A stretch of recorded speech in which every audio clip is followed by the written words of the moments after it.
Steve Dallaire from Boulevard Brutal, and today we have the honor to have Trey from the legendary death metal band Dying Fetus. Trey, welcome to Boulevard Brutal. Hey, thanks for having me out here with your Little big rainy fuzzy mic. And the puppy mic. Hey, it's cool, man. Awesome. Thanks for the interview. So you've been touring in Quebec for the last week, Yeah. and tonight you're in Jonquière, Quebec. Tomorrow you're in Rouyn-Noranda with Voivod. Yeah. You're in Voivod hometown right now. Oh, this is Voivod's hometown. Yeah, this is. Oh, wow. They created the band here in 1981. Wow. So, what was the best show so far in Quebec?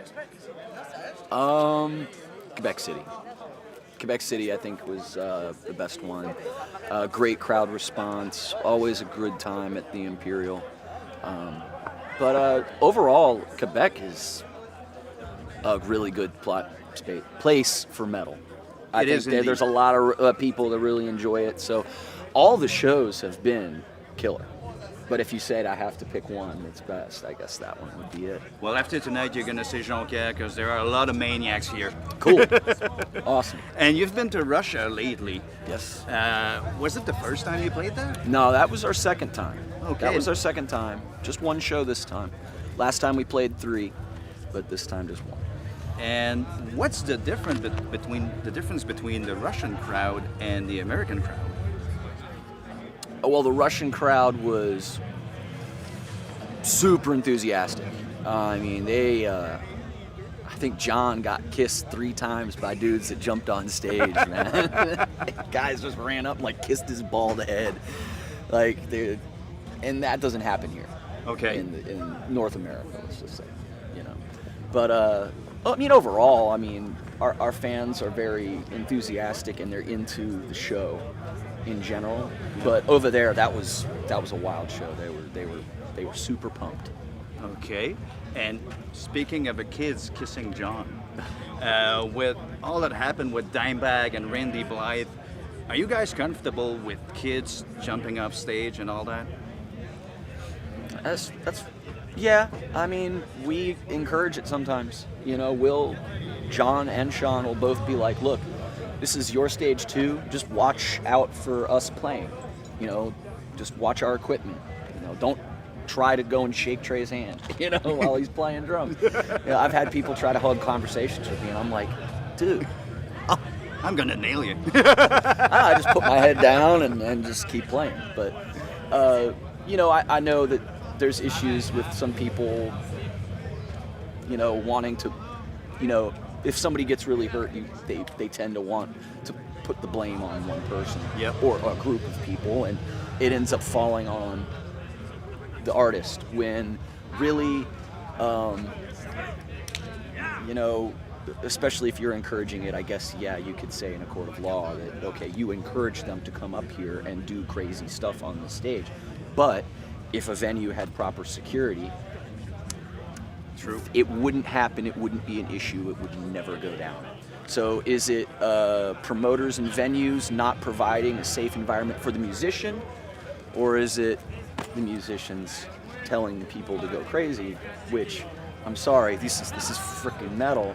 It is. You know, people want to go crazy at the shows, just heavy music in general. Cool. And let's talk about Reign Supreme. It came out last year. And for the first time ever, the album broke the 200 top chart for Billboard. No, Descend did that too. Really? Yeah. Okay. Descended to Depravity, made it up there too. Okay. So what was your reaction to that? I mean, for a band, an extreme band like yours, it's cool. I mean, and come on, I mean, man, I remember being a kid and some albums coming out, and you know, wow, I don't think I'll ever be able to be a part of something like that. And you know, now I am. But that also has a lot to do with the way the record industry is now. A band of our size can sell like 3,000 CDs opening week and make it on the Billboard, when if 20 years ago 3,000 CDs, you know, in your first week was nothing. It was nothing. You know, there were guys selling hundreds of thousands of CDs. So it's a different era, but it's cool nonetheless. Well, do you think it's harder to make a living out of metal music now?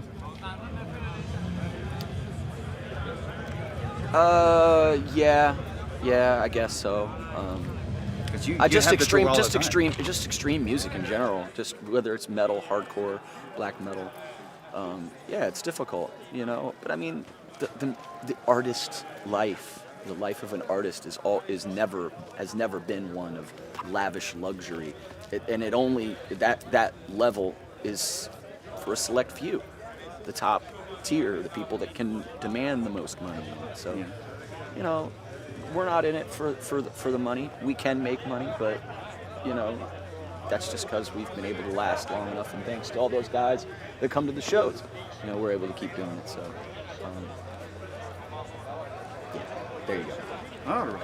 And you are one of the fastest drummers on earth. Oh, I don't. Thank you. But I don't think so. I appreciate well, your you are. confidence. I'm telling you. I'm not drumming myself, so I can tell you. I appreciate your confidence in my ability. So what would be your advice for any aspiring drummers watching us right now being naked in front of their computers? Put some damn clothes on, all right? Nobody wants to see that. Because you know the governments, they can turn on your webcams when they want, and they can watch what you're doing. So you might regret it later. But you know, just I'll tell you what I tell every kid out there. You know, just practice a lot. You know, especially when you're young. You know, before you're in the workforce and you've got a really serious job. Or shut up.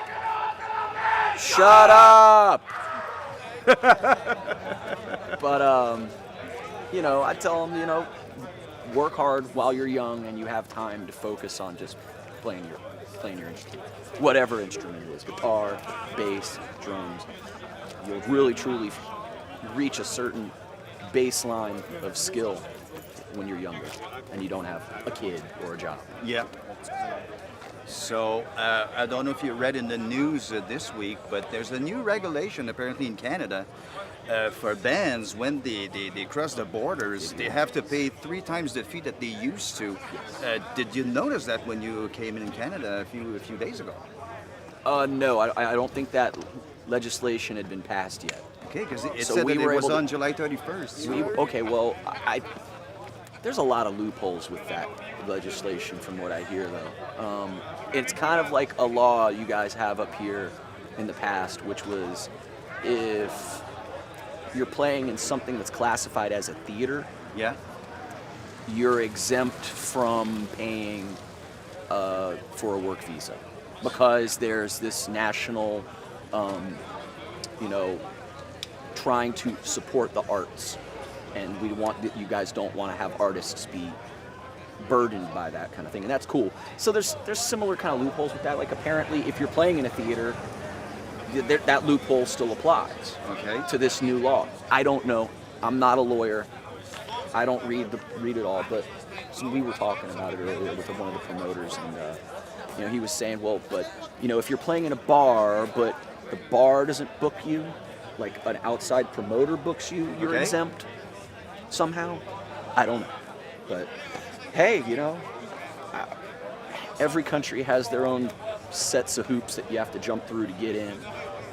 You know, I know Canadians probably have to jump through a whole bunch to come to America. So, you know, if we have to jump through one or more when we come up north, okay, so be it. Fucking Canadians and just in there for the money. That's not what I'm saying, man. You know, every country's got their own thing. Okay, I have a stupid question now. Okay. And you have to answer no to that question, all right? Okay. So, for your next record, do you plan on working with David Drainman from Disturbed? No. Thank God. No way. Oh, well, I'm glad you said no. I want your stuff brutal. Well, that's what we try to do every album. All right, then I'm going to let you go because I know you're going to be on stage in a few minutes. Mm-hmm. Well, thanks for your time, Trey. Thank you. Much appreciated. So keep killing moms and raping dogs. Right back at you, buddy. Thank you.